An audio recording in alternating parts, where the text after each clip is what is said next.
Hello friends, welcome to our channel. तो कैसे हैं आप लोग? आई होप आप सभी अच्छे होंगे। तो फ्रेंड्स, आज के इस वीडियो में हम लोग बात करेंगे Tata steel junior engineer trainee, जिसे हम लोग टाटा स्टील जेईटी के नाम से भी जानते हैं। तो Tata steel junior engineer trainee जो है, इसके लिए जो है कौन कौन स्टूडेंट एलिजिबल है, इसका एग्ज़ाम पैटर्न क्या है, इसका सिलेबस क्या है, इसका सैलरी कितना मिलता है, ट्रेनिंग पीरियड कितने साल का होता है, उन सब के बारे में आज के इस वीडियो में हम लोग डिटेल में जानेंगे। तो आप लोग वीडियो को लास्ट तक ज़रूर देखिएगा। साथ ही मैं बता दूं कि Tata steel junior engineer trainee ये एग्ज़ाम है जो कि टाटा स्टील हर साल कंडक्ट करवाती है। और ये किन किन स्टूडेंट के लिए कंडक्ट कराती है मैं ये भी बताऊंगी आगे वीडियो में। आप लोग वीडियो को ज़रूर देखते रहिए। उससे पहले मैं बता दूं कि अगर आप लोग चैनल पे नए हैं तो आप लोग चैनल को सब्सक्राइब ज़रूर कर दीजिए। साथ ही अगर आप लोग को वीडियो पसंद आए तो वीडियो को लाइक ज़रूर कीजिएगा, और हाँ, इस वीडियो को अपने फ्रेंड्स के साथ शेयर ज़रूर कीजिएगा। तो चलिए हम लोग आज का वीडियो स्टार्ट करते हैं। तो फ्रेंड्स, सबसे पहले अगर हम लोग इसका एलिजिबिलिटी की बात करें तो इसका एलिजिबिलिटी है कि जो भी स्टूडेंट डिप्लोमा या बीटेक किए हैं, जो इंस्टीट्यूट यूजीसी और एआईसीटी से अप्रूव्ड है, अगर जो भी स्टूडेंट यूजीसी और एआईसीटी से अप्रूव्ड इंस्टीट्यूट से डिप्लोमा या फिर बीटेक किए हैं, वो स्टूडेंट टाटा स्टील जेईटी के लिए एलिजिबल है। साथ ही ब्रांचेस की बात करें तो mechanical, electrical, civil, electronics, ceramics, metallurgy, instrumentation and chemical, ये ब्रांचेस जो है टाटा स्टील जेईटी के लिए एलिजिबल है। मैं बता दूं, टाटा स्टील जेईटी जो है ये एग्ज़ाम जो है ये ऑल इंडिया लेवल पे होता है।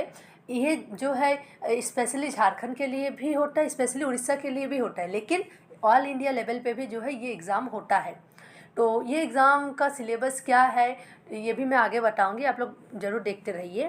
तो एलिजिबिलिटी पता चल गया कि यूजीसी और एआईसीटी से अप्रूव्ड किसी भी इंस्टीट्यूट से अगर स्टूडेंट डिप्लोमा या फिर बीटेक किए हैं तो वो स्टूडेंट इसके लिए एलिजिबल है।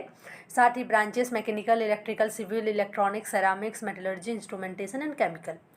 साथ ही आपका जो परसेंटेज होना चाहिए आपके डिप्लोमा या फिर बीटेक में, वो आपका जनरल के लिए 60%, फीमेल कैंडिडेट के लिए 55% और एसटी एससी कैंडिडेट के लिए 50% होना चाहिए आपका जो परसेंटेज है, एवरेज परसेंटेज। अब जो है हम लोग देख लेते हैं कि इसके ये एज लिमिट क्या है। उसके बाद अगर हम लोग एज लिमिट का बात करें तो जो है इसका अभी टाटा स्टील जेईटी का जो रिक्वायरमेंट आया था 2023 में, वो हो गया है, उसका एग्ज़ाम भी हो गया है और स्टूडेंट का जो है ज्वाइनिंग भी हो गया है। ये जो है हर साल आपका जनवरी में इसका जो है रिक्वायरमेंट आता है। फॉर्म फिल आपका जनवरी से होता है हर साल। तो 2023 में तो हो चुका है, अभी जो है नेक्स्ट जो भी रिक्वायरमेंट आएगा वो 2024 में आएगा। तो आप लोग जो है मेरे चैनल के साथ ज़रूर बने रहिएगा, जब भी आएगा मैं अपडेट देती रहूँगी।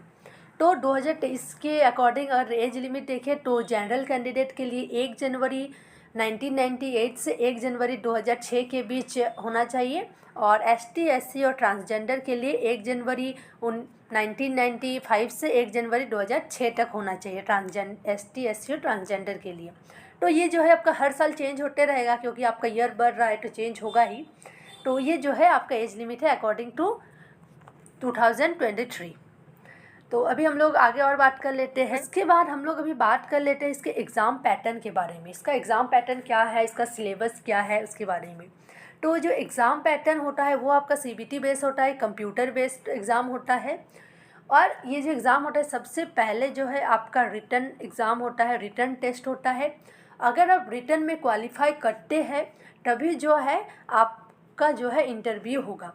रिटन में क्वालिफाई करेंगे तभी जो है आपको इंटरव्यू के लिए बुलाया जाएगा। और इसका रिटन और इंटरव्यू ये दोनों ही आपका जो है मतलब बहुत ही स्ट्रिक्टली होता है।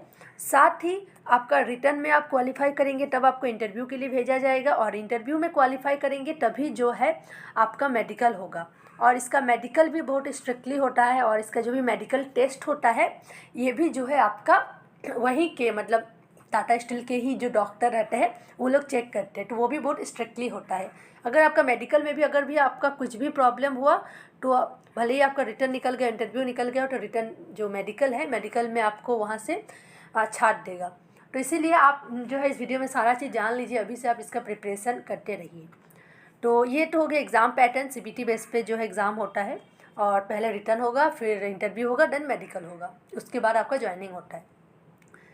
तो इसका सिलेबस के बारे में अगर हम लोग बात करें तो सिलेबस में इसका टोटल 100 क्वेश्चन रहता है। चाहे आप किसी भी ब्रांच से हो, mechanical, electrical, metallurgy, civil, electronics, ceramics, किसी भी ब्रांच से हो, टोटल आपका 100 क्वेश्चन रहेगा। 100 में आपका 80 डोमेन रहेगा, यानी कि जो 80 क्वेश्चन रहेगा वो आपका मतलब आपका जो सिलेबस है, आपका जो ब्रांच पेपर है उससे रिलेटेड आपका 80 क्वेश्चन रहेगा। आपका जो 3rd semester two 6th semester का सिलेबस है उससे आपका 80 क्वेश्चन रहेगा। और जो 20 रहेगा वो IoT रहेगा। इंडस्ट्रियल बेस्ड क्वेश्चन रहता है, इसमें करंट अफेयर्स रहता है, और कभी कभी जो है इसमें एप्टीट्यूड भी आपका रहता है, मैथ्स वगैरह, करंट अफेयर्स, इंग्लिश, वो सारा चीज़ मिला के आपका 20 क्वेश्चन IoT रहेगा और 80 क्वेश्चन जो है आपका डोमेन रहेगा। यानी कि आपका अगर जो है अपना ब्रांच पेपर अगर आपका मतलब अच्छे से हो गया है तो आप ये 80 क्वेश्चन तो आसानी से कर लेंगे, लेकिन आपको ये 20 IoT पे भी ध्यान देना है। तो ये तो रहा इसका एग्ज़ाम पैटर्न एंड सिलेबस। अभी हम लोग नेक्स्ट देख लेते हैं। तो नेक्स्ट है इसका फिजिकल स्टैंडर्ड। जैसा कि बताए कि सबसे पहले आपका रिटर्न टेस्ट होता है, देन आपका इंटरव्यू होता है, उसके बाद जो है आपका मेडिकल टेस्ट होता है। तो मेडिकल टेस्ट के लिए जो है आपका क्या क्या ज़रूरी है, तो मेडिकल टेस्ट के लिए जो बॉयज़ होता है, बॉयज़ का जो हाइट वो 152 सेंटीमीटर होना चाहिए, और उनका जो वेट है वो 45 या 45 से ज़्यादा होना चाहिए बॉयज़ के लिए। साथ ही गर्ल्स के लिए जो है 142 हाइट होना चाहिए, और जो वेट है वो 40+ होना चाहिए। उसके बाद आई साइट की बात कर लेते हैं तो आई साइट 6/5 होना चाहिए। साथ ही हम लोग पावर की बात कर लेते हैं, जिनका चश्मा लगा रहता है उनके लिए प्लस या -4D। उसके बाद कलर विज़न जो होना चाहिए वो नॉर्मल होना चाहिए। तो ये रहा उसका फिजिकल स्टैंडर्ड, तो आप लोग इस पर भी ध्यान दीजिएगा। साथ ही अभी हम लोग नेक्स्ट देख लेते हैं। तो नेक्स्ट हम लोग बात करते हैं इसका ट्रेनिंग पीरियड के बारे में। इसका जो है सैलरी आपको कितना मिलता है ट्रेनिंग पीरियड में, देन ट्रेनिंग पीरियड के बाद आपको सैलरी कितना मिलता है, वो सब के बारे में हम लोग बात करेंगे। तो देखिए, जो आपका ट्रेनिंग पीरियड होता है, ट्रेनिंग पीरियड होता है आपका टोटल 1 ईयर का, यानी 12 मंथ का आपका ट्रेनिंग पीरियड होता है। और इन 12 मंथ में आपका जो ट्रेनिंग होता है वो आपका जमशेदपुर या उड़ीसा के कलिंगा नगर में आपको जो है भेजा जाता है ट्रेनिंग के लिए 12 मंथ के लिए। और जो आपका ट्रेनिंग होता है उसमें जो है आपका जो स्टाइपेंड मिलता है ट्रेनिंग पीरियड में, वो आपका मिलता है 15,500 रुपीज़। 15,500 रुपीज़ मिलता है आपका स्टाइपेंड ट्रेनिंग पीरियड में। साथ ही जो है आपको वहाँ पे हॉस्टल फ्री मिलता है, हॉस्टल आपको फ्री मिलेगा। तो ट्रेनिंग आपका जो है जमशेदपुर और उड़ीसा में होगा। 12 मंथ का ट्रेनिंग होता है जिसमें आपका स्टाइपेंड 15,500 मिलता है, और साथ ही हॉस्टल आप लोग को फ्री मिलता है। उसके बाद ट्रेनिंग के बाद जो है आप लोग को परमानेंट कर दिया जाता है। ट्रेनिंग आपका जैसे 12 मंथ ख़त्म होता है उसके बाद जो है आप लोग को परमानेंट कर दिया जाता है। तो परमानेंट के बाद अगर हम लोग उसका पैकेज का बात करें, टाटा स्टील का अगर हम लोग JT का पैकेज का बात करें तो वो है 5.5 LPA। 5.5 LPA है, और 5.5 LPA जो है आपका जमशेदपुर और उड़ीसा के लिए है। मतलब आपका जब ट्रेनिंग पीरियड चलता है तो ट्रेनिंग पीरियड के बाद जो है आपको डिफरेंट टाटा स्टील का जो डिफरेंट ब्रांचेस में आपको भेजा जाता है। तो जमशेदपुर और उड़ीसा के लिए आपका जो ईयरली पैकेज है वो 5.5 LPA है, और भी जो अलग अलग जहाँ पे ब्रांचेस है वहाँ पे आपका जो है 4.9 4.7 इस तरह से वहाँ पे है। और अगर हम लोग इसका बेसिक सैलरी का बात कर लेते हैं ट्रेनिंग पीरियड के बाद बेसिक सैलरी, तो वो आपका रहता है 29,500 बेसिक सैलरी। ये जो है आपका पहले आपका जो है थोड़ा ज़्यादा था, अभी थोड़ा कम हो गया है। 29,500 जो है आपका बेसिक सैलरी है। साथ ही अलावेंस यहाँ पे जो है टाटा स्टील में जो है आपको बहुत सारा अलावेंस मिलता है। तो सारा अलावेंस वो सब मिला के आपका जो है 40 से 45,000 आपका हो जाता है। और देन आपको जो है और रहने का भी आपको मिलता है, आपको मेडिकल फैसिलिटी भी मिलता है, बहुत सारा फैसिलिटी मिलता है, बहुत सारा अलावेंस मिलता है आपका टाटा स्टील में।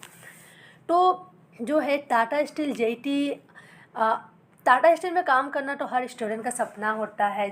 ख़ास करके जो स्टूडेंट झारखंड से है उनका तो टाटा स्टील में काम करना एक सपना होता है। तो इसलिए टाटा स्टील मतलब अगर आप जो है अभी 2024 में अगर आपका डिप्लोमा कंप्लीट होने वाला है या फिर आप डिप्लोमा लास्ट ईयर में है, तो आप जो है इसके लिए एलिजिबल है। तो आप जो है इसका तैयारी अभी से कर सकते हैं। हम सिलेबस भी बता दिए हैं, साथ ही सारा चीज़ यहाँ पे बता दिए है। तो पता चल गया आपको कि बेसिक सैलरी कितना होता है, पैकेज कितना होता है, स्टाइपेंड कितना मिलता है, सारा चीज़। तो ये रहा आपका टाटा स्टील जेईटी के बारे में कुछ इम्पॉर्टेंट बातें। साथ ही अगर आप लोगों को और भी कुछ डाउट है तो आप लोग जो है नीचे कमेंट कर सकते हैं। और हाँ, आप लोग हमारे टेलीग्राम ग्रुप में भी ज्वाइन ज़रूर हो जाइएगा। जब जो है टाटा स्टील जेईटी का वैकेंसी आएगा, मैं जो है वहाँ पर भी इन्फॉर्म कर दूँगी या फिर वीडियो भी मैं बना दूँगी। साथ ही आप लोग जो हमारे चैनल को सब्सक्राइब जरूर कीजिए।